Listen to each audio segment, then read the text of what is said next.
Hello guys, അപ്പം ഞങ്ങൾ ഇന്ന് വന്നിരിക്കുന്നത് പുനലൂരിൽ നിന്ന് 7 കിലോമീറ്റർ മാത്രം ദൂരമുള്ള ചാലിയക്കര എന്ന് പറഞ്ഞ സ്ഥലത്താണ്. ഈ സ്ഥലത്തിൻ്റെ മെയിൻ ഒരു അട്രാക്ഷൻ എന്ന് പറഞ്ഞാൽ ഇവിടുത്തെ കമ്പിപ്പാലമാണ്. അതെ, തീർച്ചയായിട്ടും കമ്പിപ്പാലം എന്ന് പറയുമ്പോൾ തന്നെ നിങ്ങൾക്ക് മനസ്സിലാവും.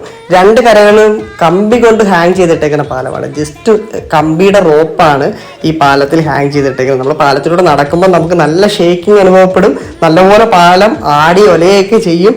അപ്പോൾ നമുക്ക് ആദ്യമായിട്ട് വരുന്നവർക്കൊരു പേടി വരും, പക്ഷേ എന്നാൽ നല്ലൊരു എക്സ്പീരിയൻസ് ആണ്. പക്ഷേ ഈ പാലം അങ്ങനെ ഒരുപാട് ടൂറിസ്റ്റുകൾക്ക് വേണ്ടി പണിഞ്ഞതൊന്നുമല്ല, അക്കരയിൽ താമസിക്കുന്ന ആൾക്കാർക്ക് പോകാൻ വേണ്ടി പണിഞ്ഞ പാലമാണ്. നല്ലൊരു എക്സ്പീരിയൻസ് ആയിരുന്നു. നീതുവും ദൈവവും ആദ്യമായിട്ടാണ് വരുന്നത്. അവർക്ക് ഒരുപാട് ഇഷ്ടപ്പെട്ടു. അവർക്ക് ആദ്യം വന്നപ്പോൾ ഇത്രയേ ഉള്ളൂ സംഭവം എന്നൊക്കെ ചോദിച്ചതാണ്. പക്ഷേ പാലത്തിൽ കയറി കഴിഞ്ഞപ്പോൾ ഒരുപാട് ഇഷ്ടപ്പെട്ടു. നല്ല പേടിക്കാനും ഉണ്ട്, ബട്ട് എന്നാലും നല്ലൊരു എക്സ്പീരിയൻസ് ആയിരുന്നു. പിന്നെ ലാസ്റ്റ് നമ്മൾ അങ്ങോട്ടും ഇങ്ങോട്ടൊക്കെ നടക്കുന്നുണ്ട്. അപ്പോൾ തനുവിനും അതിലൂടെ നടക്കണമെന്ന് ഭയങ്കര ആഗ്രഹം. പിന്നെ തനുവിൻ്റെ കൈ പിടിച്ച് ഞാൻ കുറച്ച് പാലത്തിന് വെളിയിലേക്ക് ഇറങ്ങുന്നിടത്തൂടെയൊക്കെ നടത്തി. പിന്നെ ഞങ്ങൾ അവിടെ കുറേ വീഡിയോസും ഫോട്ടോസും ഒക്കെ എടുത്തു. അപ്പോൾ ഇന്നത്തെ വീഡിയോയിൽ ഇത്രയൊക്കെ ഉള്ളൂ. നമ്മുടെ ചാലിയക്കരയിലുള്ള കമ്പിപ്പാലം ഒന്ന് നിങ്ങളെ കാണിച്ചു തരാൻ വേണ്ടിയിട്ടാണ് വീഡിയോ എടുത്തത്. അപ്പോൾ ഗൈസ്, അടുത്തൊരു വീഡിയോയുമായി ഇനിയും കാണാം. അതുവരെ ബൈ ബൈ, സീ യു.